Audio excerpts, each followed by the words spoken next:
ഹരേ കൃഷ്ണ. ശ്രീമദ്ഭാഗവതം ചതുർത്ഥസ്കന്ധം ത്രിംശോധ്യായം. അതിൽ 30-ാമത്തെ ശ്ലോകം വരെ എടുത്തു. ബാക്കിയുള്ള ഭാഗങ്ങൾ നമുക്ക് കേൾക്കാം. അതുവരെയുള്ള ഭാഗങ്ങൾ നമുക്കൊന്ന് ചൊല്ലി നോക്കാം. ഓം നമോ ഭഗവതേ വാസുദേവായ. ശ്രീമദ്ഭാഗവതേ ചതുർത്ഥസ്കന്ധേ അഥ ത്രിംശോധ്യായഃ. വിദുര ഉവാച. യേ ത്വയാഭിഹിതാ ബ്രഹ്മൻ സുതാഃ പ്രാചീനബർഹിഷഃ തേ രുദ്രഗീതേന ഹരിം സിദ്ധിമാപുപ്രദോഷ്യകാം. കിം ബാർഹസ്പത്യേഹ പരത്രവാഥ കൈവല്യനാഥ പ്രിയ പാർശ്വവർത്തിനഃ ആസാദ്യദേവം ഗിരിശം യദൃച്ഛയാ പ്രാപുപരം നൂനമഥ പ്രചേതസഃ. മൈത്രേയ ഉവാച. പ്രചേതസോന്ദരുദധൗ പിതുരാദേശകാരിണഃ ജപയജ്ഞേന തപസാ പുരഞ്ജനമതോഷയത്.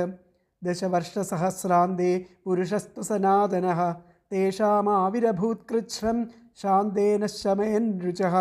സുപർണസ്കന്ധമാരൂഢോ മേരുശൃംഗമിവാംബുദഃ പീതവാസാമണിഗ്രീവഃ കുറുവൻ വിതിമിരാ ദിശഃ. കാശിഷ്ണുനാ കനകവർണവിഭൂഷണേന ഭ്രാജൽകപോലവദനോ വിലസൽകിരീടഃ. അഷ്ടായുധൈരനുചരൈർമുനിഭിः സുരേന്ദ്രൈരാരാധിതോ ഗരുഡകിന്നരഗീതകീർത്തി.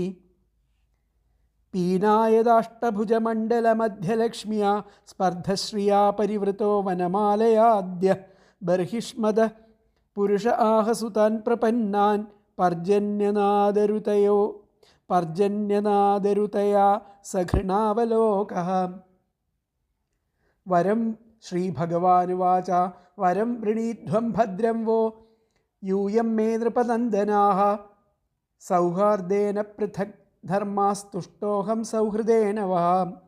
യോനുസ്മരതി സന്ധ്യായാം യുഷ്മാനനുദിനം നരഃ തസ്യ ഭ്രാതൃഷ്വാത്മസാമ്യം തഥാ ഭൂതേഷു സൗഹൃദം. യേ തു മാം രുദ്രഗീതേന സായം പ്രാതഃ സമാഹിതാഃ സ്തുവന്ത്യഹം കാമവരാൻ ദാസ്യേ പ്രജ്ഞാം ച ശോഭനാം. യദ്യൂയം പിതുരാദേശമഗ്രഹീഷ്ടമുദാന്വിതാഃ അഥോ വ ഉഷതീകീർത്തിർലോകാനനുഭവിഷ്യതി. കുണ്ടോഃ പ്ലംലോചയാ ലബ്ധാ കന്യാകമലലോചന താം ചാപവിദ്ധാം ജഗൃഹുർഭൂതഃ നൃപനന്ദനാഃ.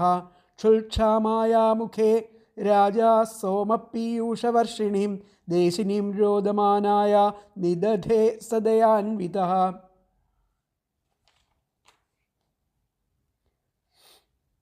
പ്രജാവിസർഗ ആദിഷ്ടാഃ പിത്രാ മാമനുവർത്തത തത്ര കന്യാം വരാരോഹ താമുദ്വഹതമാചിരം.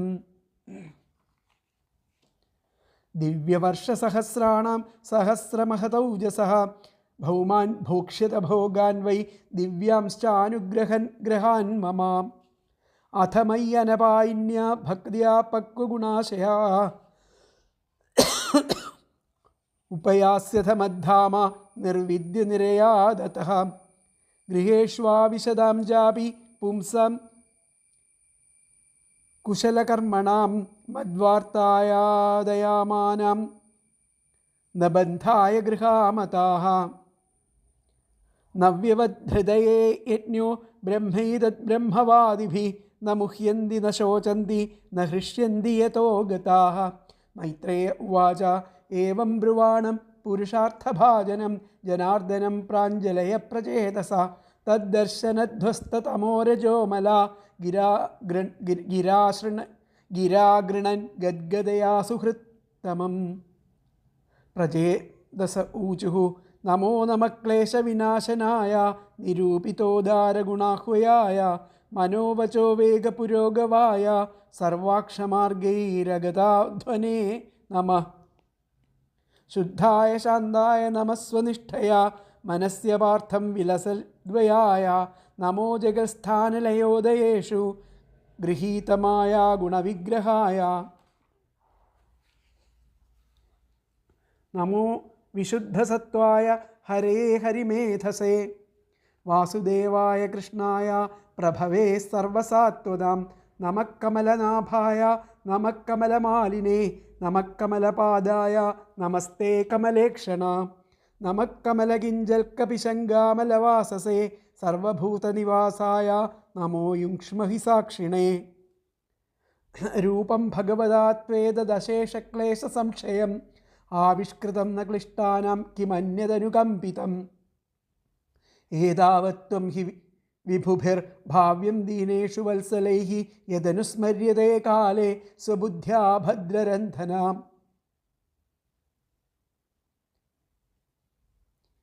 യേനോപശാന്തിർഭൂതാനാം ക്ഷുല്ലകാനാമപീഹതാം അന്തർഹിതോऽന്തർഹൃദയേ കസ്മാന്നോ വേദനാശിഷഃ അസാവേവ വരോസ്മാകം ഈപ്സിതോ ജഗദപ്പതേ പ്രസന്നോ ഭഗവാൻ യേഷാമപവർഗഗുരുർഗതീം.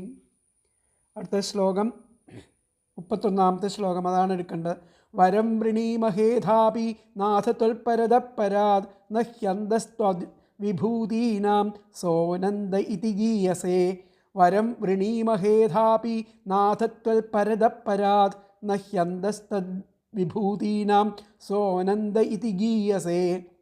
അല്ലയോ നാഥ, എങ്കിലും ആ ഏറ്റവും ഉപരിയായതിനേക്കാൾ ഉപരിയായിരിക്കുന്ന അങ്ങയിൽ നിന്ന്, എല്ലാറ്റിലും വലുതായിരിക്കുന്ന അങ്ങയിൽ നിന്ന് വരം, ഒരു വരം വരിക്കുന്നു. എന്താണത്? അവിടുത്തെ ആ വിഭൂതികൾക്ക് അന്തമില്ലല്ലോ, അവിടുത്തെ വിഭൂതികൾക്ക് അന്തമില്ലല്ലോ.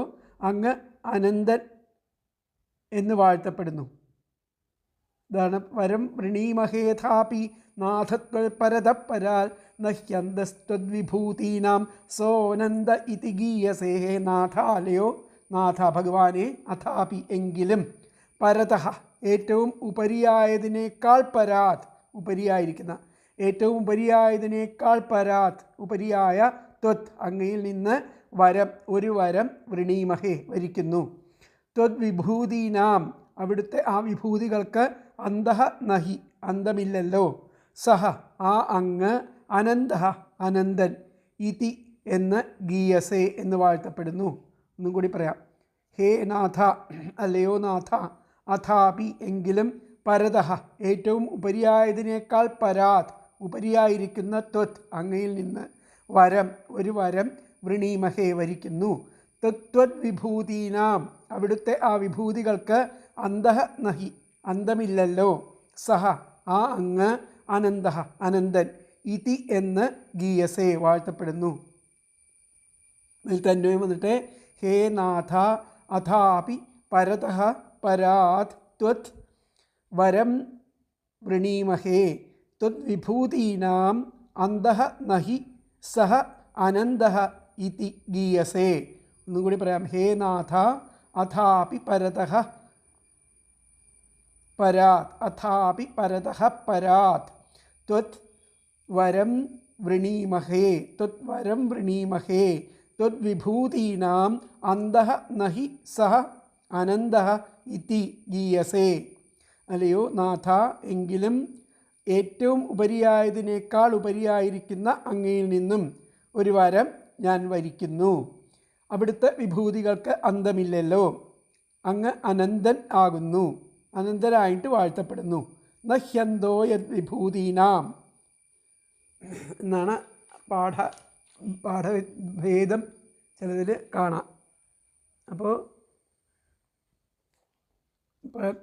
മുമ്പത്തെ ശ്ലോകങ്ങളിൽ പറഞ്ഞ ഒന്നും കൂടി നമുക്ക് ഓർമ്മിക്കാം. അങ്ങ് സർവരുടെയും ക്ലേശനിവൃത്തിക്കുതകുന്ന ഒരു ദിവ്യമനോഹരൻ രൂപം സ്വീകരിച്ച് ഞങ്ങൾക്ക് ദർശനം നൽകിയല്ലോ. തപശ്ചര്യാലും മറ്റും ക്ലേശിച്ച് ഞങ്ങളോട് ഇതിലധികം എന്ത് അനുകമ്പയാണ് കാണിപ്പാനുള്ളത്? അല്ലയോ അമംഗളഹാര്യൻ, വാത്സല്യമുള്ള പ്രഭുക്കന്മാർ, ആശ്രിതർ ക്ലേശിക്കുമ്പോൾ ഇവർ നമ്മുടെ ആളുകളാണല്ലോ എന്ന് അനുകമ്പയോട് ചിന്തിച്ചാൽ തന്നെ മതി. ഇവിടെ അത്രയല്ല, സാക്ഷാത്തായിട്ട് ദർശനം തന്നെ നൽകുകയും ചെയ്തു. ആ കാരുണ്യാതിരേകം എന്ന് വ്യംഗ്യമായിട്ട് പറയുന്നു. ദയാർദ്രമായിരിക്കുന്ന ഭാവം തന്നെ ക്ലേശനാശകം. പിന്നെ സർവരുടെയും അന്തർഭാഗത്ത് അന്തര്യാമിയായിരിക്കുന്ന അങ്ങയ്ക്ക് എത്ര നിസ്സാരന്മാരുടെയും ഇംഗിതം പറയാതെ തന്നെ അറിയാവുന്നതാണല്ലോ. അതിനാൽ ഞങ്ങൾ ഇച്ഛിക്കുന്നത് നിന്തിരുവടി എങ്ങനെ മനസ്സിലാക്കാതിരിക്കും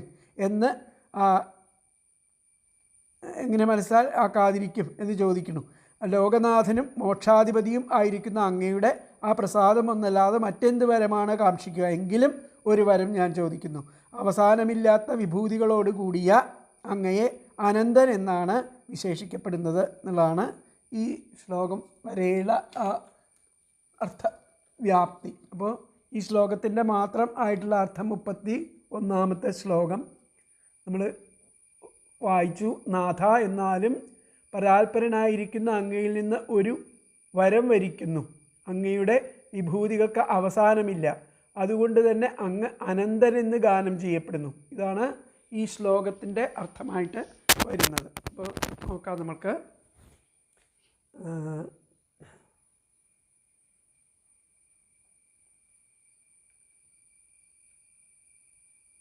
ഇന്ദ്രവടി പ്രസാദിച്ചത് കൊണ്ട് തന്നെ ഞങ്ങൾ കൃതാർത്ഥരായിട്ട് ഭവിച്ചു. എങ്കിലും ആ ബ്രഹ്മാവിധി ദേവന്മാരിൽ വെച്ച് പ്രഭുവായും സർവരക്ഷകനുമായിരിക്കുന്ന അങ്ങയിൽ നിന്ന് ഞങ്ങൾ വരം വരിക്കുന്നുണ്ട്.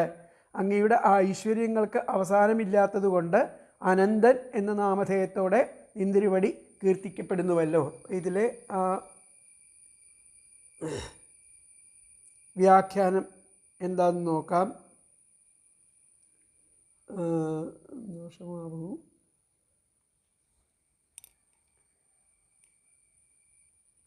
അപ്പോൾ ഹേ നാഥ, അന്യം വരം വൃണീമഹേ എന്നുള്ളതേ ഇതിൽ പറഞ്ഞിട്ടുള്ളൂ. ആ ശ്ലോകത്തിൻ്റെ വ്യാഖ്യാനമായിട്ട് പറഞ്ഞത്, അല്ലയോ നാഥ, ഞാൻ മറ്റൊരു വരം തന്നെ ചോദിക്കുന്നുണ്ട്. അന്യം വരം, മറ്റൊരു വരം തന്നെ ചോദിക്കുന്നുണ്ട്.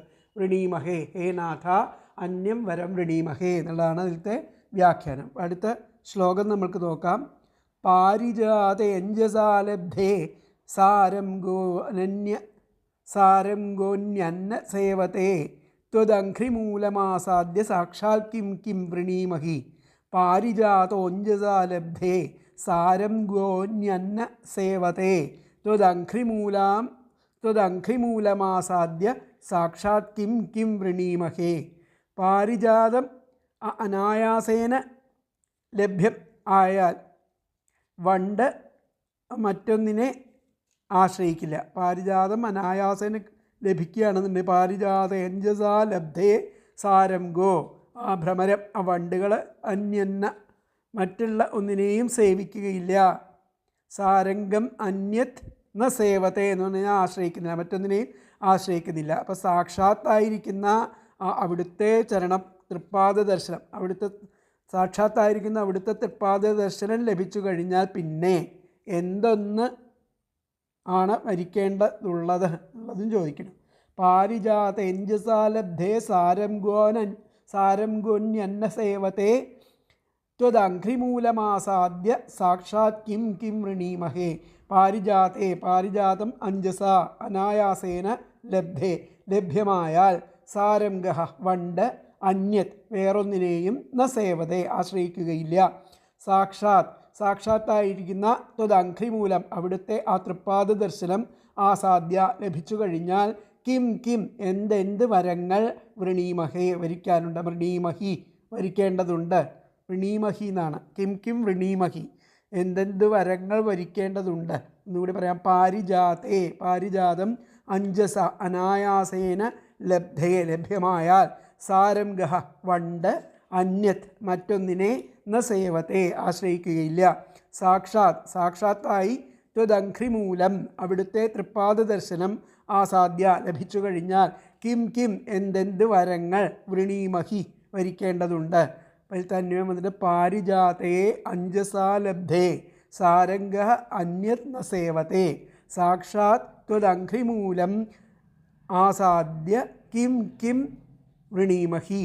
ഒന്നും കൂടി പറയാം. പാരിജാതേ അഞ്ജസാ ലബ്ധേ സാരംഗഃ അന്യത് ന സേവത്തെ സാക്ഷാത് ത്വദംഘ്രിമൂലം ആസാദ്യ കിം കിം വൃണീമഹി. പാരിജാതം അനായാസേന ലഭിച്ചു കഴിഞ്ഞാൽ വണ്ട് മറ്റൊന്നിനെ ആശ്രയിക്കുകയില്ല.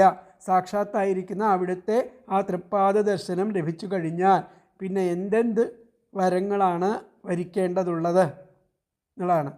അപ്പോൾ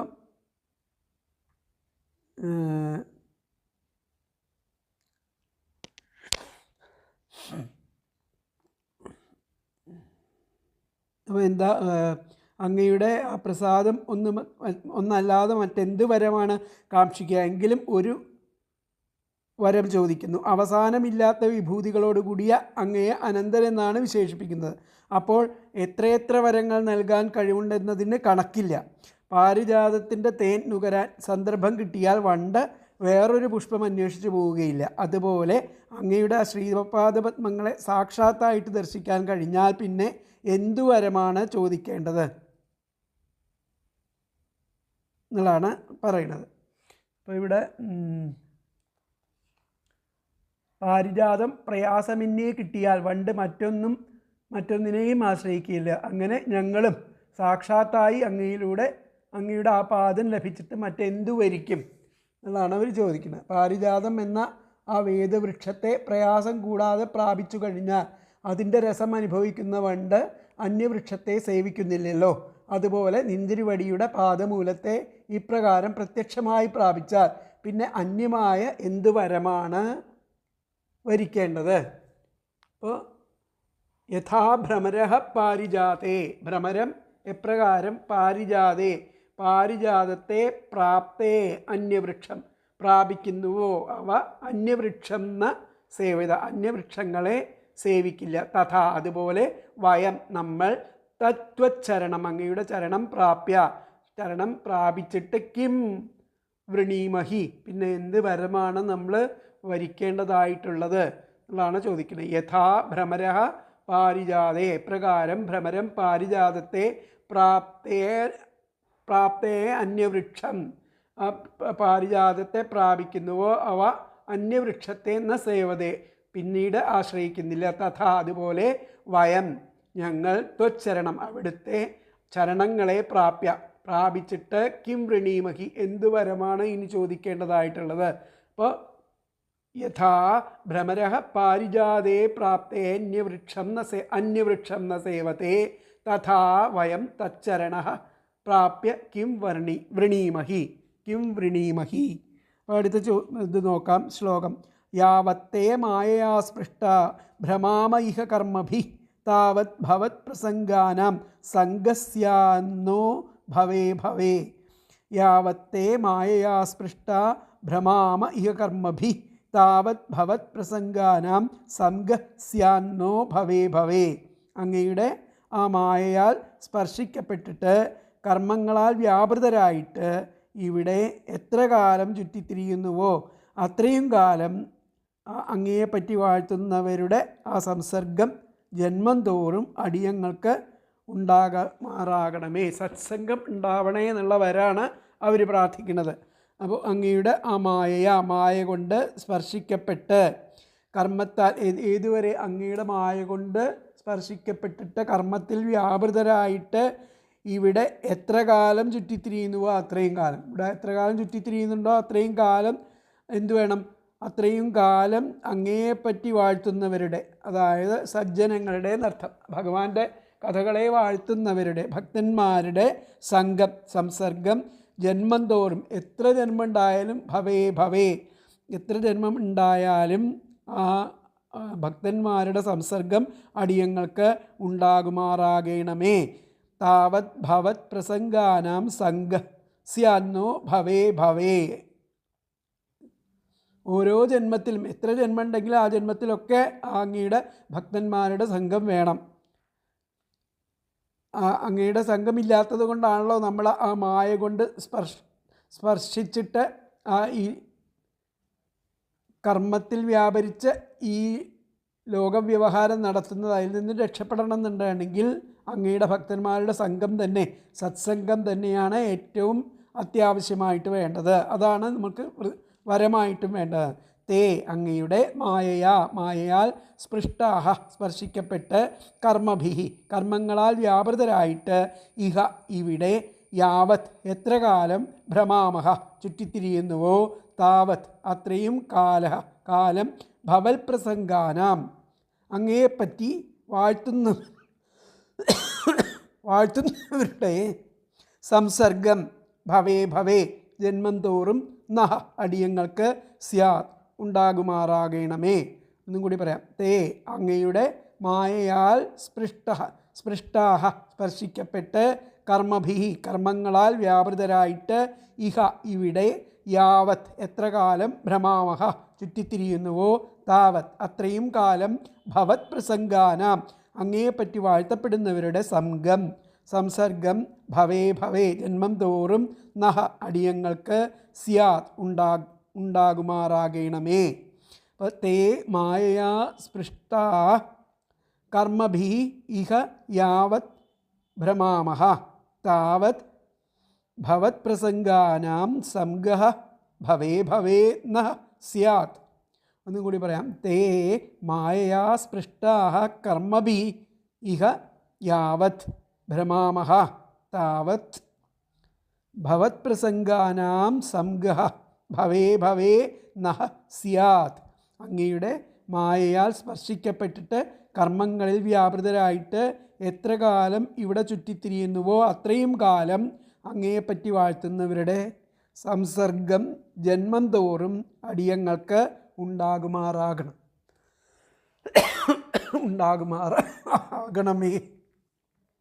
എന്നുള്ളതാണ് പ്രാർത്ഥന. ഹേ ഭഗവൻ, അല്ലയോ ഭഗവാനെ,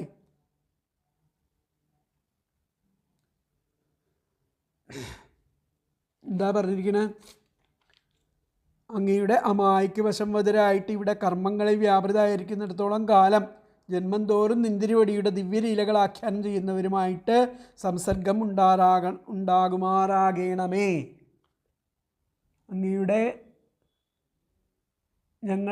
അങ്ങയുടെ മായയാൽ മോഹിതരായിട്ട് ഇവിടെ ഏതുവരെ ഭ്രമിക്കുന്നുവോ അതുവരെ അങ്ങയുടെ നിരന്തര സാന്നിധ്യമുള്ള പരമഭക്തന്മാരുടെ സംഘം ഞങ്ങൾക്ക് ജന്മാന്തരങ്ങളിലെല്ലാം ഉണ്ടാകണമേ എന്നുള്ളതാണ് പറയണത്. അപ്പോൾ അങ്ങയുടെ ആ മായാബാധ നിമിത്തം കർമ്മങ്ങൾക്ക് അധീനരായിട്ട് ഞങ്ങൾ എത്ര കാലം ഈ സംസാരത്തിൽ ചുറ്റിത്തിരിയുന്നവരായിട്ട് ഭവിക്കുന്നുവോ അത്ര കാലവും ആ ജന്മങ്ങളിലെല്ലാം നിന്തിരുവടിയിൽ ഭക്തന്മാരായവരുടെ സംസർഗം ഞങ്ങൾക്ക് ലഭിക്കുമാറാകണം. ഇതിലത്തെ വ്യാഖ്യാനം വന്നിട്ട് തഥാപീഹ കർമ്മഭിർയാവത്, അതുപോലെ ഇവിടെ ആ കർമ്മം കൊണ്ട് ഏതുവരെ ഭ്രമിച്ച് ജീവിക്കുന്നുവോ താവത് അതുവരെ ത്വദ്ഭക്താനാം അവിടുത്തെ ഭക്തന്മാരുടെ സംഘം ജന്മനി എല്ലാ ജന്മങ്ങളിലും അസ്തു ഓരോ ജന്മത്തിലും അത് വന്നു ചേരണം എന്നാണ് പറയുന്നത്. തഥാപീഹ അതുപോലെ കർമ്മഭിർ യാവത് കർമ്മം കൊണ്ട് ഏതുവരെ ഭ്രമാമഹ വലയുന്നുവോ താവത് അതുവരെ ത്വൽഭക്താനാം അങ്ങയുടെ ഭക്തന്മാരിൽ സംഘം ജന്മന്യസ്തു ഓരോ ജന്മങ്ങൾ തോറും അതുണ്ടാകണമേ. തഥാപീഹ കർമ്മഭിർയാവത് ഭ്രമാമ സ്ഥാവത് ത്വദ്ഭക്താനാം സംഘഃ ജന്മന്യസ്തു എന്നുള്ളതാണ് വ്യാഖ്യാനം. അപ്പോൾ അടുത്ത ശ്ലോകം. തുലയാമലവേനാപി ന സ്വർഗം നാ പുനർഭവം ഭഗവൽ സംഗസ്യ മർത്യാനാം കിമുദാശിഷ. വളരെ പ്രധാനപ്പെട്ട ഒരു ശ്ലോകമാണ്. തുലയാമലവേനാപി ന സ്വർഗം നാ പുനർഭവം ഭഗവത് സംഗസ്യ മർത്യാനാം കിമുദാശിഷ. ഭഗവത് ഭക്തന്മാരോട് ചേർന്ന സംസർഗത്തിൻ്റെ ഒരു കണികയോളം പോലും സ്വർഗത്തെ താരതമ്യപ്പെടുത്താനാവില്ല, മുക്തിയും ഇല്ല. മർത്യനുടേതായിരിക്കുന്ന അസുഖങ്ങൾ പിന്നെ അതിൻ്റെ കാര്യം പറയേണ്ടതുണ്ടോ എന്നാണ് പറഞ്ഞിരിക്കുന്നത്.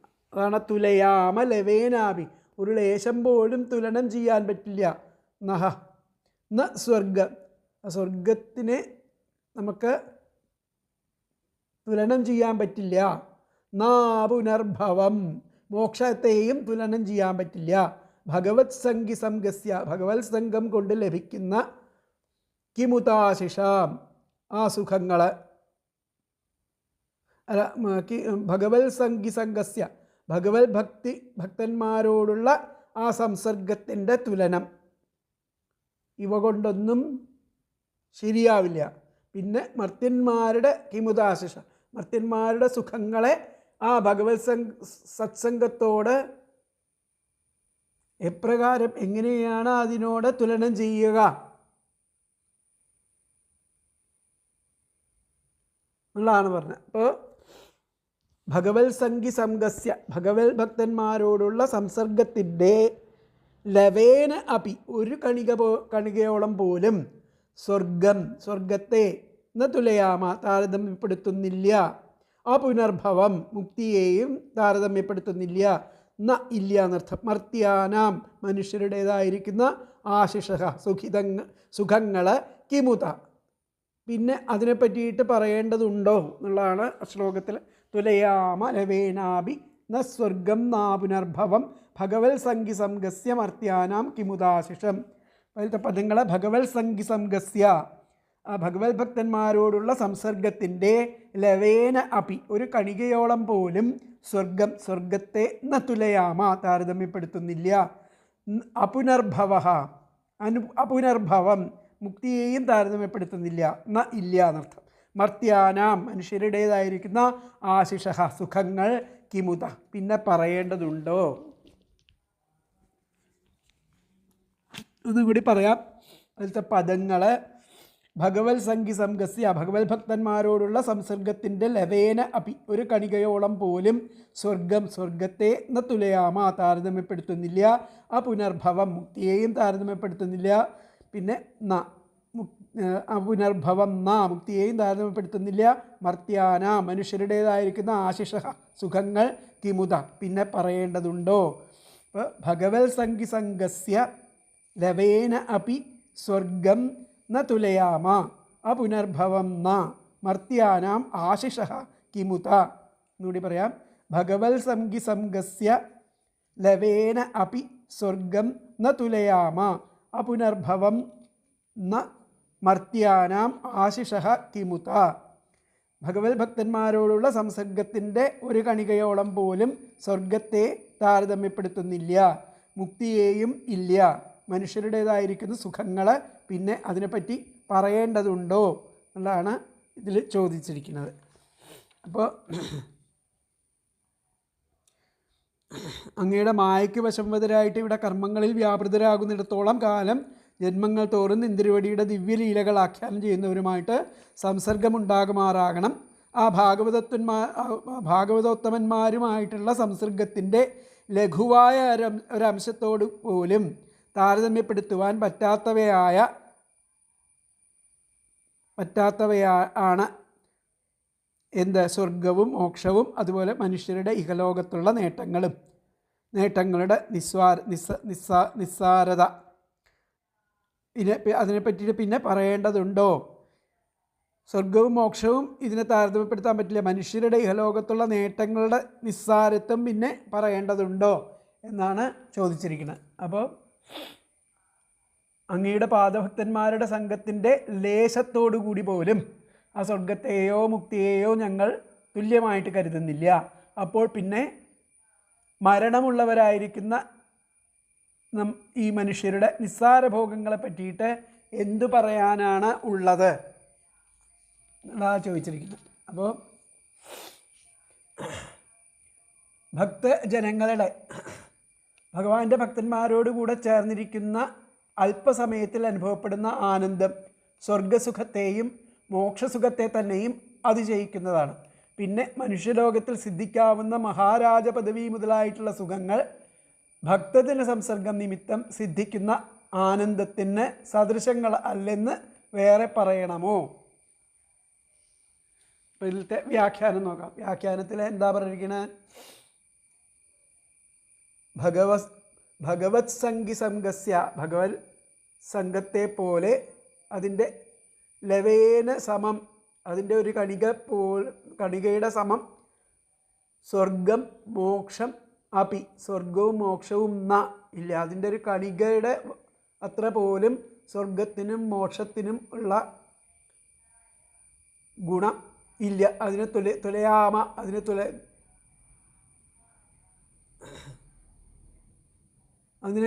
തുലനം ചെയ്യാനാവില്ല. സ്വർഗത്തിനെയും മോക്ഷത്തിനെയും ഭഗവത് സംഘത്തിൻ്റെ ഒരംശത്തോട് പോലും തുലനം ചെയ്യാനാവില്ല. ഭഗവത് സംഗി സംഘസ്യ ലവേന സമം സ്വർഗം മോക്ഷമപി ന തുലയാമ. ഭഗവത് സംഗി സംഗസ്യ ലവേന സമം സ്വർഗം മോക്ഷമപി ന തുലയാമ എന്നതാണ് അതിൻ്റെ വ്യാഖ്യാനം. അപ്പോൾ അടുത്ത ശ്ലോകം നമുക്ക് നോക്കാം.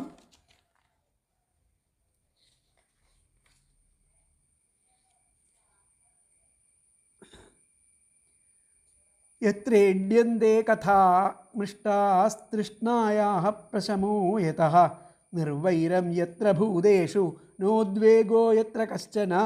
യത്രേഡ്യന്തേ കഥാ മൃഷ്ടാസ്തൃഷ്ണായാഃ പ്രശമോ യതഃ നിർവൈരം യത്ര ഭൂതേഷു നോദ്വേഗോ യത്ര കശ്ചന. മൃഷ്ടാഃ കഥാ സൽക്കഥകൾ ഇവിടെ വായിക്കുന്നുണ്ടോ, വാഴ്ത്തപ്പെടുന്നുണ്ടോ അവിടെ ആ ഭോഗതൃഷ്ണയ്ക്ക് ഒരു ശമനം വരണം. എന്തുകൊണ്ട് ആ പ്രാണികളിൽ ആ ശത്രുത്വം ഇല്ലാതാകുന്നു? ഏതുകൊണ്ട് ഒരു വിധത്തിലുള്ള ആ ഭയാശങ്കകളും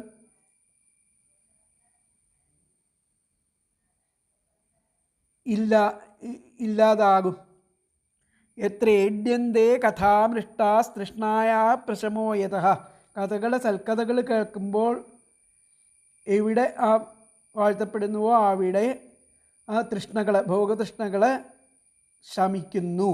നിർവൈരം യത്ര ഭൂതേഷു, അവിടെ ഭൂതങ്ങളിൽ അവിടെ ആ പ്രാണികളിൽ നിർവൈരത്വം വരുന്നു, ശത്രുത്വം ഇല്ലാതാകുന്നു. അതുപോലെ നോദ്വേഗോ യത്ര കശ്ചന, അവർക്ക് ആർക്കും ഒരിക്കലും കശ്ചന ഒരു വിധത്തിലും ഉള്ള ഭയാശങ്കകളും ഇല്ലതാനും. അങ്ങനെയുള്ള സ്ഥലത്ത് ഭഗവത് കഥകൾ പാരായണം ചെയ്യുന്ന സ്ഥലത്ത് ആർക്കും ഒരു തരത്തിലുമുള്ള വൈഷമ്യതകൾ, ഈ പറഞ്ഞ പ്രകാരത്തിലുള്ള വൈഷമ്യതകൾ ഉണ്ടാവില്ല. എത്രേഡ്യന്തേ കഥാമൃഷ്ടാസ്തൃഷ്ണായ, തൃഷ്ണകൾ ഉണ്ടാവില്ല. പ്രശമോ യതഃ നിർവൈരം, നിർവൈരിയാകുന്നു, വൈരം ഇല്ലാത്ത അവസ്ഥ വരുന്നു ഭൂതങ്ങൾക്ക്. നോദ്വേഗോ, ആർക്കും ഒരു വിധത്തിലും ഉള്ള ഭയാശങ്കകളും ഇല്ല. എത്ര കശ്ചന മൃഷ്ടാഃ കഥാഃ, സൽക്കഥകൾ എത്ര എവിടെ, ഈഡ്യന്തേ വാഴ്ത്തപ്പെടുന്നുവോ, യതഃ ആയതുമൂലം, തൃഷ്ണായാഃ ഭോഗതൃഷ്ണയ്ക്ക് പ്രശമഃ ശമനം വരുന്നു. എത്ര ഏതുകൊണ്ട്, ഭൂതേഷു പ്രാണികളിൽ, നിർവൈരം ശത്രുത്വം ഇല്ലാതാകുന്നു. ഏതുകൊണ്ട്, കശ്ചന ഒരു വിധത്തിലും ഉള്ള ആ ഉദ്വേഗ ഭയാശങ്കകളും ഇല്ലാതാവുന്നു. അത് ആ അവസരം ആണ് ഈ സൽക്കഥ പറയുന്ന അവസരം എന്നർത്ഥം. അതാണ് ഈ ശ്ലോകത്തിൽ പറയുന്നത്. ഓരോ പദങ്ങൾ നമുക്ക് നോക്കാം. മൃഷ്ടാഃ കഥാഃ, സൽക്കഥകൾ എത്ര എവിടെ, ഈഡ്യന്തേ വാഴ്ത്തപ്പെടുന്നുവോ, യതഃ ആയതുമൂലം, തൃഷ്ണായാഃ ഭോഗതൃഷ്ണയ്ക്ക് പ്രശമഃ ശമനം വരുന്നു. എത്ര ഏതുകൊണ്ട്, ഭൂതേഷു പ്രാണികളിൽ, നിർവൈരം ശത്രുത്വം ഇല്ലാതാകുന്നുവോ, എത്ര ഏതുകൊണ്ട്, അതുകൊണ്ടെന്ന് പറഞ്ഞാൽ മതി, അതുകൊണ്ട് ആ പ്രാണികളിൽ നിർവൈരത്വം ശത്രുത്വം ഇല്ലാതാവുന്നു. എത്ര അതുകൊണ്ട് തന്നെ, കശ്ചന ഒരു വിധത്തിലുമുള്ള ഉദ്വേഗ ഭയാശങ്കകളും ഇല്ലതാനും എന്നുള്ളതാണ് അവിടെ അർത്ഥമാക്കുന്നത്. എത്ര എന്നുള്ളതുകൊണ്ട് അതുകൊണ്ട് തന്നെ എന്നുള്ളതാണ്. ഇല്ലെങ്കിൽ പിന്നെ ഏതുകൊണ്ടാണോ ഇതൊന്നും ഇല്ലാതാവുന്നത് അതുകൊണ്ട് എന്നുള്ളതാണ് എൻ്റെ അർത്ഥം വരുന്നത്. അപ്പോൾ മൃഷ്ടാഃ കഥാഃ എത്ര സൽക്കഥകൾ എവിടെ, ഈഡ്യന്തേ വാഴ്ത്തപ്പെടുന്നുവോ, യതഃ ആയതുമൂലം, തൃഷ്ണായാഃ ഭോഗതൃഷ്ണയ്ക്ക് പ്രശമഃ ശമനം വരുന്നു. എത്ര ഏതുകൊണ്ട് എന്നാണ് അതിൻ്റെ പദത്തിൻ്റെ ശരിക്കുള്ള അർത്ഥം. ഭൂതേഷു പ്രാണികളിൽ, നിർവൈരം ശത്രുത്വം ഇല്ലാതാകുന്നു. അതാണ് അസൽക്കഥകൾ പറയുന്ന അവസരം. അതുപോലെ എത്ര ഏതുകൊണ്ട്, കശ്ചന ഒരു വിധത്തിലുമുള്ള ഉദ്വേഗ എന്ന ഭയാശങ്കകളും ഇല്ലതാനും. അങ്ങനെ അസൽക്കഥകൾ വായിക്കുന്നിടത്ത് ഒരു വിധത്തിലുമുള്ള ഭയാശങ്കകൾ ഇല്ല എന്നുള്ളതാണ് പറയുന്നത്. അപ്പോൾ അന്വയം വന്നിട്ട് മൃഷ്ടാഃ കഥാഃ എത്ര ഈഡ്യന്തേ യതഃ തൃഷ്ണായാഃ പ്രശമഃ യത്ര ഭൂതേഷു നിർവൈരം യത്ര കശ്ചന ഉദ്വേഗഃ നഃ. ഒന്നുകൂടി പറയാം. മൃഷ്ടാഃ കഥാഃ എത്ര ഈഡ്യന്തേ യതഃ തൃഷ്ണായാ പ്രശമഃ യത്ര ഭൂതേഷു നിർവൈരം യത്ര കശ്ചന ഉദ്വേഗഃ നഃ. സൽക്കഥകൾ എവിടെ വാഴ്ത്തപ്പെടുന്നുവോ ആയതുമൂലം, ആ ഭോഗതൃഷ്ണയ്ക്ക് ആ ശമനം വരുന്നു. ഏതുകൊണ്ട് ആ പ്രാണികളിൽ നിർവൈരം ഇല്ലാതാകുന്നുവോ, ഏതുകൊണ്ട് ഒരു വിധത്തിലുള്ള ആ ഭയാശങ്കകളും ഇല്ലാതാകുന്നുവോ, അതാണ് ആ സൽക്കഥകൾ വാഴ്ത്തപ്പെടുന്ന അവസരം എന്നാണ് ഈ ശ്ലോകത്തിൻ്റെ അർത്ഥത്തിൽ പറയുന്നത്. അപ്പോൾ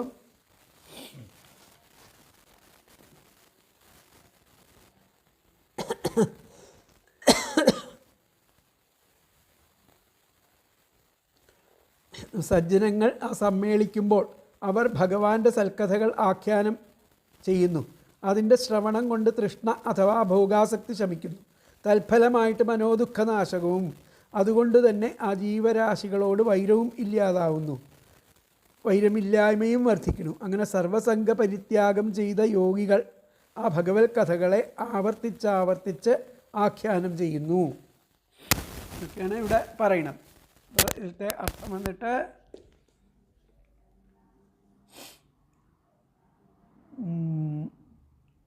തൃഷ്ണ നശിപ്പിക്കുന്നവയും പരിശുദ്ധങ്ങളും ആയിരിക്കുന്ന അങ്ങയുടെ ആ ദിവ്യകഥകൾ വർണ്ണിക്കപ്പെടുകയും പ്രാണികളിൽ വൈരഭാവമില്ലാതാക്കി തീർക്കുകയും ഭയത്തിന് ഇടം ഉണ്ടാവാതിരിക്കുകയും ചെയ്യാനുതകുന്ന ആ സത്സംഗത്തിൽ ആർക്കാണ് താല്പര്യം ഉണ്ടാകാതിരിക്കുക എന്നാണ് ചോദിച്ചിരിക്കുന്നത്. അപ്പോൾ ഭക്തജനങ്ങളുടെ ആ സമാജത്തിൽ ഭഗവാന്റെ ആ പരിശുദ്ധ കഥകളെ അവർ കീർത്തിക്കും. അതിൻ്റെ ആ ശ്രവണത്താൽ വിഷയഭോഗങ്ങളിലുള്ള ആഗ്രഹം മൂലത്തോടുകൂടെ ആ വിഷയങ്ങളിലുള്ള ആഗ്രഹം മൂലത്തോടുകൂടി നശിക്കും. അതിനാൽ ആ പ്രാണികളിൽ വൈരമില്ലാതെ വരും. അപ്പോൾ യാതൊരു വിധമായിരിക്കുന്ന മനഃശല്യവും ബാധിക്കുകയില്ല. ഈ വക സുഖങ്ങളൊന്നും സ്വർഗത്തിൽ ലഭിക്കുകയില്ല. ദേവന്മാർക്കും ഭോഗേച്ഛയും അസൂയയും മാത്സര്യാദി ദോഷങ്ങളും ഉള്ളതായിട്ട് ആ പുരാണങ്ങളിൽ തന്നെ വളരെയധികം കാണുന്നുണ്ട്. അപ്പോൾ ഇതിലത്തെ ആ വ്യാഖ്യാനത്തിൽ യത്ര സത്സംഗേ സ്വച്ഛകഥാഹ സന്ധി, എവിടെ ആ സത്സംഗത്തിൽ ഈ സ്വച്ഛകഥകൾ അങ്ങനെ വാഴ്ത്തപ്പെടുന്നുവോ, യത് കഥാഭ്യോ ഭൂതേഷു, ആ കഥകളെ കൊണ്ട് ഭൂതങ്ങൾക്ക് വൈരഭാവോ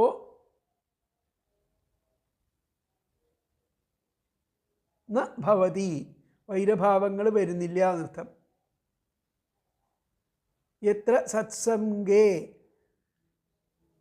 സ്വച്ഛകഥ, എവിടെ ആ സത്സംഗത്തിൽ ആ ഭഗവാന്റെ കഥകൾ സന്ധി വായിക്കുന്നുവോ അവിടെ യത് കഥാഭ്യോ ഭൂതേഷു, ആ കഥകളെ കൊണ്ട് ഭൂതങ്ങളിലുള്ള വൈരഭാവം ന ഭവതി, ആ വൈരഭാവം ഇല്ലാതായിട്ട് തീരണു. എത്ര സത്സംഗേ സ്വച്ഛകഥാ സന്ധി യത് കഥാഭ്യോ ഭൂതേഷു ന വൈരഭാവോ ഭവതി, ഭൂതങ്ങൾക്ക് വൈരഭാവങ്ങൾ അവിടെ സംഭവിക്കുന്നില്ല എന്നുള്ളതാണ് അതിലത്തെ വ്യാഖ്യാനത്തിൽ പറയുന്നത്. അപ്പോൾ അടുത്ത് നോക്കാം. അടുത്ത ശ്ലോകം 37ാമത്തെ ശ്ലോകം. യേഷാം വിചരതാം പദ്ഭ്യാം തീർത്ഥാനാം പാവനേച്ഛയാ ഭീതസ്യ കിം ന രോചേത താവകാനാം സമാഗമഃ. തേഷാം വിചരതാം പദ്ഭ്യാം തീർത്ഥാനാം പവനേച്ഛയാ ഭീതസ്യ കിം ന രോചേത താവകാനാം സമാഗമഃ.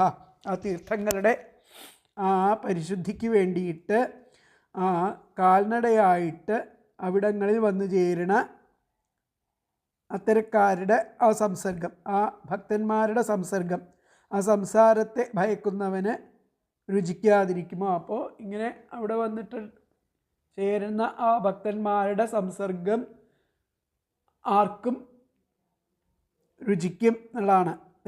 തേഷാം വിചരതാം പദ്ഭ്യാം തീർത്ഥാനാം പാവനേച്ഛയാ ഭീതസ്യ കിം ന രോചേത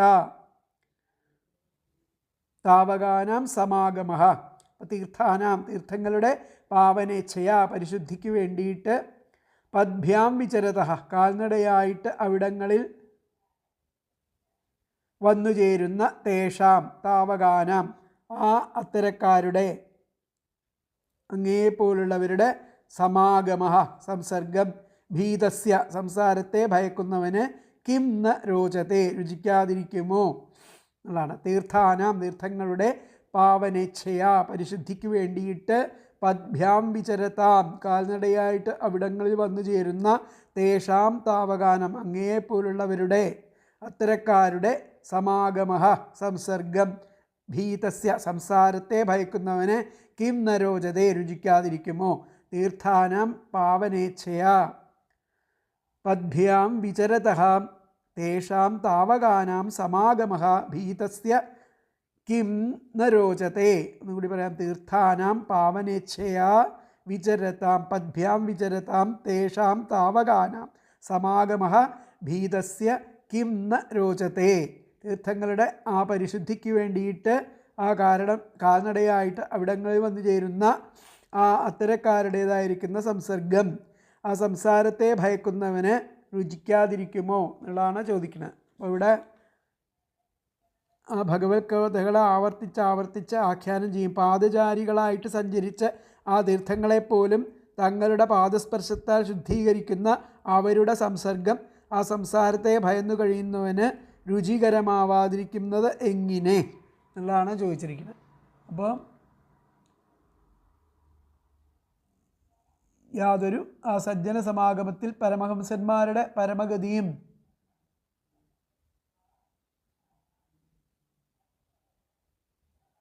പരമഗതിയും ആ സർവേശ്വരനുമായിരിക്കുന്ന നാരായണൻ ഒന്നിലും ശക്തിയില്ലാതെ പരമഭക്തന്മാരാൽ വീണ്ടും വീണ്ടും കീർത്തിക്കപ്പെടുന്നു. അങ്ങനെ തീർത്ഥങ്ങളെപ്പോലും ശുദ്ധീകരിക്കുവാൻ സഞ്ചരിക്കുന്ന പരമഭക്തന്മാരുമായിട്ടുള്ള ചേർച്ച സംസാരത്തിൽ നിന്ന് ഭയപ്പെട്ടവന് എങ്ങനെ രുചിക്കാതിരിക്കും. യാതൊരു സജ്ജന സമാഗമത്തിൽ ആ പരമഹംസന്മാരുടെ പരമഗതിയും സർവേശ്വരനുമായിരിക്കുന്ന ആ നാരായണൻ ഒന്നിലും ശക്തിയില്ലാത്ത ആ പരമഭക്തന്മാരാൽ വീണ്ടും വീണ്ടും കീർത്തിക്കപ്പെടുന്നു. അങ്ങനെയുള്ള ഭക്തന്മാരുടെ സമാഗമത്തിൽ അങ്ങനെ തീർത്ഥങ്ങളെപ്പോലും ശുദ്ധീകരിക്കുവാൻ സഞ്ചരിക്കുന്ന പരമഭക്തന്മാരും ആയിട്ടുള്ള ചേർച്ച സംസാരത്തിൽ നിന്ന് ഭയപ്പെട്ടവനെ എങ്ങനെ രുചിക്കാതിരിക്കും. അപ്പോൾ ആ ദുർജന സമ്പർക്കത്താൽ ശക്തി കുറഞ്ഞിരിക്കുന്ന തീർത്ഥങ്ങളുടെ ആ പരിശുദ്ധിയെ വരുത്തുവാനായിട്ട് പാദസഞ്ചാരം ചെയ്യുന്ന നിന്തിരുവടിയുടെ ഭക്തന്മാരായിരിക്കുന്ന അവരുടെ സംസർഗം സംസാരഭീതനായിരിക്കുന്ന ഒരുവനെ എങ്ങനെ രുചിക്കാതിരിക്കും എന്നാണ് ചോദിച്ചിരിക്കുന്നത്. അപ്പോൾ യത് കഥാസു ഇപ്രകാരം അങ്ങയുടെ കഥ കൊണ്ട് സാക്ഷാൽ നാരായണോ മുനിഭി സ്തൂയതേ നാരായണ മഹർഷി പോലും അങ്ങയെ സ്തുതിക്കുന്നു. തത്കഥാസു യൽകഥാസു ഇപ്രകാരമുള്ള ആ സജ്ജനങ്ങളുടെ കഥകളെ കൊണ്ട് സാക്ഷാൽ നാരായണോ മുനിഭി സാക്ഷാൽ നാരായണ മുനി പോലും സാക്ഷാൽ നാരായണനെ മുനിമാർ പോലും സ്തുതിക്കുന്നു എന്നുള്ളതാണ് പറഞ്ഞിരിക്കുന്നത്. അപ്പോൾ അതിലത്തെ കർമ്മഭിർയാവത് ഭ്രമസ്താവത് തദ്ഭക്താനാം സംഗഹ ജന്മനി ജന്മന്യസ്തു ഭഗവത് സംഗസ്യ ലവേന സമം സ്വർഗം മോക്ഷമപി ന തുലയാമ യത്ര സത്സംഗേ സ്വച്ഛകഥാഃ സന്തി യാവത് കഥാഭ്യോ ഭൂതേഷു വൈരഭാവോ ന ഭവതി യൽ കഥാസു. അങ്ങനെയുള്ള ആ ഭഗവാന്റെ കഥകളെ കൊണ്ട് സാക്ഷാത് നാരായണനെ സാക്ഷാത് നാരായണോ മുനിമാർ പോലും സ്തുതിക്കുന്നു എന്നുള്ളതാണ് പറയുന്നത്. അപ്പോൾ യൽ കഥാസു സാക്ഷാത് നാരായണോ മുനിഭി സ്തൂയതേ എന്നുള്ളതാണ് അവിടെ പറയുന്നത്. അപ്പോൾ അടുത്ത ശ്ലോകം നമുക്ക് നോക്കാം. അടുത്ത ശ്ലോകം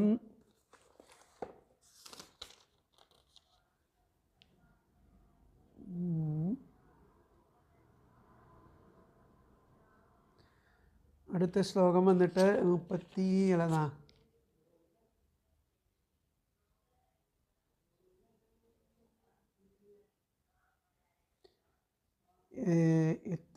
തേഷാം വിചരതാം പദ്ഭ്യാം തീർത്ഥാനാം ഭാവനേച്ഛയാ ഭീതസ്യ കിം നരോ രോചേത താവകാനാം സമാഗമഃ വയം തു സാക്ഷാൽ ഭഗവൻ ഭവസ്യ പ്രിയസ്യ സഖ്യു ക്ഷണസംഗമേന സുദുശ്ചികിത്സ്യസ്യ ഭവസ്യ മൃത്യോർഭിഷക്തമം ത്വാദ്യഗതിം ഗതാസ്മഃ വയം തു സാക്ഷാത് ഭഗവാൻ ഭവസ്യ പ്രിയസ്യ സഖ്യുക്ഷണസംഗമേന സുദുശ്ചികിത്സ്യസ്യ ഭവസ്യ മൃത്യോർഭിഷക്തമം ത്വാദ്യഗതിം ഗതാസ്മ. അല്ലയോ ഭഗവാനെ, അങ്ങയുടെ ആ പ്രിയപ്പെട്ട സഖാവായിരിക്കുന്ന സാക്ഷാത് ആ പരമശിവൻ, ഭവൻ എന്ന് പറഞ്ഞാൽ പരമശിവൻ, അല്പനേരത്തെ ആ സംസർഗം കൊണ്ട് അടിയങ്ങളാകട്ടെ ആ ചികിത്സിച്ചു ഭേദമാക്കാൻ വിഷമമുള്ള ആ ജനത്തിൻ്റെ ആ ഭയത്തെ, മരണത്തിൻ്റെയും ചികിത്സകരിൽ ശ്രേഷ്ഠനായിരിക്കുന്ന അങ്ങയെ ഇപ്പോൾ ആശ്രയസ്ഥാനമായിട്ട് പ്രാപിച്ചവരായി എന്നാണ് ഈ ശ്ലോകത്തിൻ്റെ അർത്ഥം. വയം തു സാക്ഷാത് ഭഗവൻ ഭവസ്യ,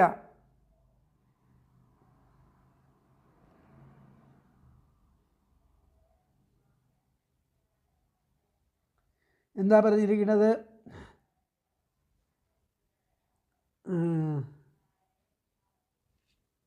വയം അടിയങ്ങൾ, വയം തു സാക്ഷാൽ ഭഗവൻ ഭവസ്യ, ഞാൻ ആ ഭഗവാൻ ആയിരിക്കുന്ന പരമശിവൻ്റെ പ്രിയൻ, പ്രിയസ്യ പ്രിയനും സഖാവും ആയിരിക്കുന്ന ആ ഭഗവാനെ ആശ്രയിക്കുന്നു. ക്ഷണസംഗമേന, ഒരു അല്പനേരത്തെ സംസർഗം കൊണ്ട് അങ്ങയെ അടിയങ്ങൾ അങ്ങയെ ആശ്രയിക്കുന്നു അല്ലേ? എന്തുകൊണ്ടാ? സുദുശ്ചികിത്സ്യസ്യ ഭവസ്യ മൃത്യോർ, ആ പരമശിവൻ്റെ ആ മൃത്യു എന്നുള്ള ആ അവസ്ഥയെ പോലും ആ ചികിത്സിക്കാൻ തക്കവണ്ണം ശ്രേഷ്ഠൻ ആയിരിക്കുന്ന, ആ ചികിത്സകരിൽ ഭിഷക്തമം, ശ്രേഷ്ഠനായിരിക്കുന്ന, അതിൻ്റെ ചികിത്സ പോലും ചെയ്യുന്ന വൈദ്യനാണ് അങ്ങ്. അങ്ങയെ ഇപ്പോൾ ഞാനിതാ ഗതം ആശ്രയസ്ഥാനമായിട്ട് ഗതാസ്മ ഞങ്ങൾ പ്രാപിച്ചവരായ പ്രചേതസ്സുകളെ പറയുകയാണ്. അപ്പോൾ അങ്ങയുടെ ഏറ്റവും പ്രിയനും സഖാവും ആയിരിക്കുന്ന പരമശിവൻ്റെ ആ ക്വാളിറ്റി എന്താ? അസംഹാര തത്വം, ആ മൃത്യുവിൻ്റെ ദേവനാണ്. അദ്ദേഹത്തിൻ്റെ ആ മൃത്യു എന്ന ആ രോഗത്തെ പോലും ചികിത്സിച്ച് ഭേദമാക്കാൻ കെൽപ്പുള്ള വൈദ്യനാണ് അവിടുന്ന്. അങ്ങനെയുള്ള അവിടുത്തെ ഞങ്ങൾ ആശ്രയസ്ഥാനം ആയിട്ട് പ്രാപിച്ചവരാണെന്ന്. വയം തു സാക്ഷാൽ ഭഗവാൻ ഭവസ്യ പ്രിയസ്യ സഖ്യു ക്ഷണസംഗമേന സുദുശ്ചികിത്സ്യസ്യ ഭവസ്യ മൃത്യോർ ഭിഷക്തമം ത്വാദ്യഗതിം ഗതാസ്മ. ഹേ ഭഗവൻ, അല്ലയോ ഭഗവാനെ, പ്രിയസ്യ അങ്ങയുടെ പ്രിയപ്പെട്ട സഖാവായിരിക്കുന്ന സാക്ഷാത് ഭവസ്യ പരമശിവൻ്റെ ക്ഷണസംഗമേന, അല്പനേരത്തെ സംസർഗം കൊണ്ട്, പരമശിവനുമായിട്ടുള്ള അല്പനേരത്തെ സംസർഗം കൊണ്ടാണ് ആ മൃത്യുവിനെ പോലും നമ്മൾക്ക് ജയിക്കാനായത്. അപ്പോൾ അത്രയ്ക്കും ആ പരമശിവൻ പരമഭക്തനാണ്. അവസാനം പറയുന്നുണ്ട്, ഭക്താനാം ഉത്തമ ശംഭോ, ആ ഉത്തമനായിരിക്കുന്ന ഭക്തനായിരിക്കുന്ന പരമശിവൻ്റെ ആ ചെറിയ കുറച്ച് നേരത്തെ സംസർഗം കൊണ്ട് ആ രുദ്രഗീതം എന്നുള്ള ആ സ്തുതി കിട്ടി, അതിൽ ലഭിച്ച് നമ്മൾ ആ ഭഗവാന്റെ അടുത്തേക്ക് എത്തി. എങ്ങനെ? ഈ മൃത്യുവിനെ പോലും ചികിത്സിച്ച് ഭേദമാക്കുന്ന ആ വൈദ്യൻ്റെ ആ ആശ്രയത്തിൽ നമ്മളെത്തി. അങ്ങനെ പ്രാപിച്ചവരായി എന്നുള്ളതാണ് പറയുന്നത്. ഹേ ഭഗവൻ, അല്ലയോ ഭഗവാനെ, പ്രിയസ്യ അങ്ങയുടെ പ്രിയപ്പെട്ട സഖാവായിരിക്കുന്ന സാക്ഷാത്തായിരിക്കുന്ന ഭവസ്യ പരമശിവൻ്റെ ക്ഷണസംഗമേന, അല്പനേരത്തെ സംസർഗം കൊണ്ട് വയം ഞങ്ങൾ അടിയങ്ങളാകട്ടെ സുദുശ്ചികിത്സ്യസ്യ ചികിത്സിച്ചു ഭേദമാക്കാൻ വിഷമം ഉള്ള അർത്ഥം ആകട്ടെ, അടിയങ്ങളാകട്ടെ സുദുശ്ചികിത്സ്യസ്യ ചികിത്സിച്ചു ഭേദമാക്കാൻ വിഷമമുള്ള ഭവസ്യ ആ ജനനത്തിൻ്റെ, ഭവസ്യ എന്നുള്ളതിന് അവിടെ അർത്ഥം വരേണ്ട ജനനത്തിൻ്റെ, ആ ജന്മത്തിൻ്റെ, അതിനെ ചികിത്സിച്ചു ഭേദമാക്കാൻ, ചികിത്സിച്ചു വിഷമമുള്ള ഭവസ്യ അജനനത്തിൻ്റെയും മൃത്യുവിൻ്റെയും അപ്പോൾ ജനനത്തിൻ്റെയും മൃത്യുവിൻ്റെയും രണ്ടിൻ്റെയും, അതാണ് ചികിത്സ്യ ഭവസ്യ മൃത്യോർ, ജനനത്തിൻ്റെയും മൃത്യുവിൻ്റെയും ചികിത്സ, രണ്ടിൻ്റെയും ചികിത്സ, ജനിക്കുകയും വേണ്ട മരിക്കുകയും വേണ്ട. അപ്പോൾ മോക്ഷം എന്നുള്ള അവസ്ഥ ലഭിക്കുന്നു ആ ഭഗവാന്റെ, ആ പരമശിവൻ്റെ ചെറിയ സംസർഗം കൊണ്ട്, ഭഗവാന്റെ ഭക്തന്മാരുടെ ചെറിയ സംസർഗം കൊണ്ട് ഈ വക ഭാവങ്ങൾ ആ സാധകന് ലഭിക്കുന്നു എന്നർത്ഥം. മൃത്യോ മരണത്തിൻ്റെയും ഭവസ്യ ജനനത്തിൻ്റെയും ആ ഭിഷക്തമഹ ചികിത്സകരിൽ ശ്രേഷ്ഠനായിരിക്കുന്ന ത്വാം അങ്ങയെ അദ്യ ഇപ്പോൾ ആശ്രയസ്ഥാനമായിട്ട് ഗതാസ്മഹ പ്രാപിച്ചവരായി. ഇവിടുത്തെ പദങ്ങൾ നോക്കാം. ഹേ ഭഗവൻ, അല്ലയോ ഭഗവാനെ, പ്രിയസ്യ അങ്ങയുടെ പ്രിയപ്പെട്ട സഖ്യു സഖാവായിരിക്കുന്ന സാക്ഷാത് ഭവസ്യ ആ പരമശിവൻ്റെ ക്ഷണസംഗമേന അല്പനേരത്തെ സംസർഗം കൊണ്ട് വയം തു അടിയങ്ങളാകട്ടെ സുദുശ്ചികിത്സ്യസ്യ ചികിത്സിച്ചു ഭേദമാക്കാൻ വിഷമമുള്ള ഭവസ്യ ജനനത്തിൻ്റെയും മൃത്യോഹോ മരണത്തിൻ്റെയും ഭിഷക്തമ ചികിത്സകരിൽ ശ്രേഷ്ഠനായിരിക്കുന്ന ത്വാം അങ്ങയെ അദ്യ ഇപ്പോൾ ഗതിം ആശ്രയസ്ഥാനമായിട്ട് ഗതാസ്മ പ്രാപിച്ചവരായിരിക്കുന്നു. ഹേ ഭഗവൻ, പ്രിയസ്യ സഖ്യു സാക്ഷാത് ഭവസ്യ ക്ഷണസംഗമേന വയം തു സുദുശ്ചികിത്സ്യസ്യ ഭവസ്യ മൃത്യോഹോ ഭിഷക്തമം ത്വാം അദ്യ ഗതിം ഗതാസ്മ ഉള്ളതാണ് അതിൻ്റെ അന്വയം. വന്നിട്ട് ഒന്നുകൂടി പറയാം. ഹേ ഭഗവൻ, പ്രിയസ്യ സഖ്യു സാക്ഷാത് ഭവസ്യ ക്ഷണസംഗമേന വയം തു സുദുശ്ചികിത്സ്യസ്യ ഭവസ്യ മൃത്യോഹോ ഭിഷക്തമം ത്വാം അദ്യ ഗതിം ഗതാസ്മഹ.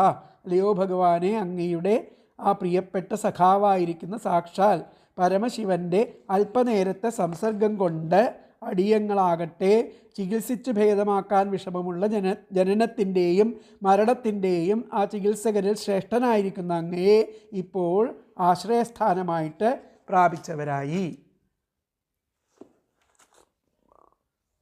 അപ്പോൾ ഭഗവാൻ ഞങ്ങളാകട്ടെ അങ്ങയുടെ ഏറ്റവും പ്രിയപ്പെട്ട സുഹൃത്തായിരിക്കുന്ന ശ്രീപരമേശ്വരൻ്റെ ക്ഷണനേരത്തെ സംഘം കൊണ്ട് ആരാലും ചികിത്സിക്കപ്പെടുവാൻ കഴിയാത്ത ആ ജനനമരണ രൂപമായിരിക്കുന്ന സംസാര മഹാരോഗത്തിൻ്റെ മഹാവൈദ്യനായിരിക്കുന്ന അങ്ങയെ തന്നെ ഇപ്പോൾ ശരണം പ്രാപിച്ചിരിക്കുന്നു എന്നാണ് പറയുന്നത്. അടിയങ്ങൾ അങ്ങയുടെ പ്രിയനും സഖാവുമായിരിക്കുന്ന ശ്രീപരമേശ്വരനുമായി അല്പസമയം ഞങ്ങൾക്ക് സംസർഗം ലഭിച്ചു. അതിൻ്റെ ഫലമായിട്ട് ജനനമരണങ്ങളുടെ ആവർത്തന സ്വഭാവത്തോടു കൂടിയതും ചികിത്സ ഇല്ലെന്നു തന്നെ പറയാവുന്നതും ആയിരിക്കുന്ന സംസാര രോഗത്തിൻ്റെ ഭിഷഗ്വരനായിരിക്കുന്ന അങ്ങയെ അടിയങ്ങൾക്ക് ലഭിക്കുവാനും സാധിച്ചു എന്നാണ് പറയുന്നത്. അപ്പോൾ അഭക്തൻ ജനസമാജത്തിൽ സകല വിഷയ ആശകളെയും വിട്ടിരിക്കുന്ന ആ ഭക്തന്മാർ സൽക്കഥാപ്രസ്ഥാന സമയങ്ങളിൽ എല്ലാറ്റിനെയും ഉപേക്ഷിച്ചിരിക്കുന്ന ധന്യന്മാരുടെ അപ്രാപ്യ സ്ഥാനമായിരിക്കുന്ന സാക്ഷാൽ ആ ശ്രീ ഭഗവാനെക്കുറിച്ച് പിന്നെയും കീർത്തിക്കും. പ്രകാരമുള്ള ആ ഭജനാനന്ദം മോക്ഷത്തെ പ്രാപിച്ചാൽ പിന്നെ കിട്ടുകയില്ല. അതിനാൽ മോക്ഷത്തെയും ഞങ്ങൾക്ക് ആഗ്രഹിക്കുന്നില്ല. അപ്പോൾ അതിന് മുമ്പ് പറഞ്ഞാണ്. അപ്പോൾ ഭക്തജനങ്ങളുടെ സമാജത്തിൽ ഭഗവാന്റെ ശുദ്ധകഥകളെ അവർ കീർത്തിക്കുന്നു. അതിൻ്റെ ശ്രവണത്താൽ വിഷയഭോഗങ്ങളിലുള്ള ആഗ്രഹം മൂലത്തോടുകൂടെ നശിക്കുന്നു. അതിനാൽ പ്രാണികളിൽ വൈരം ഇല്ലാതെ വരും. അപ്പോൾ യാതൊരു വിധമായിരിക്കുന്ന മനഃശല്യവും ബാധിക്കുകയും ഇല്ല. ഈ വക സുഖങ്ങളൊന്നും സ്വർഗത്തിൽ ലഭിക്കുകയില്ല. ദേവന്മാർക്ക് ഭോഗേച്ഛയും അസൂയയും മാത്സര്യാദി ഗുണങ്ങളും ഉള്ളതായിട്ട് പുരാണങ്ങളിൽ പറയുന്നു. അങ്ങനെ ഭക്തജന സമാജത്തിൽ സകല വിഷയങ്ങളെയും ഇട്ടിരിക്കുന്ന ഭക്തന്മാർ സൽക്കഥാ പ്രസ്ഥാന സമയങ്ങളിൽ എല്ലാറ്റിനെയും ഉപേക്ഷിച്ചിരിക്കുന്ന ധന്യന്മാരുടെ പ്രാപ്യസ്ഥാനമായിരിക്കുന്ന സാക്ഷാൽ ശ്രീ ഭഗവാനെക്കുറിച്ച് പിന്നെയും കീർത്തിക്കും. ഇപ്രകാരമുള്ള ആ ഭജനാനന്ദം മോക്ഷത്തെ പ്രാപിച്ചാൽ പിന്നെ കിട്ടുകയില്ല. അതിനാൽ ആ മോക്ഷത്തെയും ഞങ്ങൾ ആഗ്രഹിക്കുന്നില്ല. ദുർജന സമ്പർക്കത്താൽ ശക്തി കുറഞ്ഞിരിക്കുന്ന ആ തീർത്ഥങ്ങളുടെ പരിശുദ്ധിയെ വരുത്തുവാനായിട്ട് ആ പാദസഞ്ചാരം ചെയ്യുന്ന നിന്തിരുവടിയുടെ ആ ഭക്തന്മാരായിരിക്കുന്ന അവരുടെ സംസർഗം സംസാരഭീതനായിരിക്കുന്ന ഒരുവനെ എങ്ങനെ രുചിക്കാനായിരിക്കും? ഹേ ഭഗവൻ, ഞങ്ങളാവട്ടെ ഭഗവത് ഭക്തസംഗമത്തിൻ്റെ ഫലമായിട്ട് അനുഭവിച്ചു കഴിഞ്ഞിരിക്കുന്ന അതുകൊണ്ട് അവരോടുള്ള ആ ചേർച്ച പരമഫലപ്രദം ആണെന്നുള്ളതിനാൽ ലേശവും സംശയമില്ല. എങ്ങനെയെന്നാൽ നിന്തിരുവടിയുടെ പ്രിയനും സഖാവുമായിരിക്കുന്ന പരമശിവനോടുള്ള അല്പസമയത്തെ ചേർച്ച നിമിത്തം എത്ര തന്നെ പ്രയത്നപ്പെട്ടാലും നിവർത്തിപ്പാൻ പ്രയാസമേറിയിരിക്കുന്ന ജനനമരണമാകുന്ന ആ മഹാരോഗങ്ങളെ എളുപ്പത്തിൽ നശിപ്പിക്കുന്ന ഉത്കൃഷ്ട വൈദ്യനായിരിക്കുന്ന നിന്തിരുവടിയെ ശരണം പ്രാപിപ്പാൻ സാധിച്ചിരിക്കുന്നു. അഹോ ഭാഗ്യം. ഭഗവൽ ഭക്ത സംഘ മഹിമ, വളരെ ഭാഗ്യം തന്നെ എന്നാണ് പറയുന്നത്. അപ്പോൾ ഇതിൽ എന്താണ് വ്യാഖ്യാനത്തിൽ തേഷാം സമാഗമ, അങ്ങയുമായിട്ടുള്ള സമാഗമം സംസാരാൽ ഭീതസ്യ, ആ സംസാരത്തിൽ നിന്നും ഭീതന്മാരായിട്ടുള്ളവർക്ക് കിം നരോ ചെയ്ത, എങ്ങനെ രുചിക്കാതിരിക്കും അങ്ങയുടെ അപ്പം അങ്ങനെയുള്ള അവരുടെ സംസാരഭീതന്മാർക്ക് അങ്ങയുടെ സംഘം രുചിക്കാതിരിക്കില്ല. അഹോ വയം ശിവസ്യ ക്ഷണസംഘേന, ഞങ്ങൾ ആ ഭഗവാന്റെ ആ ക്ഷണസംഘം കൊണ്ട് മൃത്യുരോഗാഘ്നം, ആ മൃത്യുരോഗങ്ങളെയെല്ലാം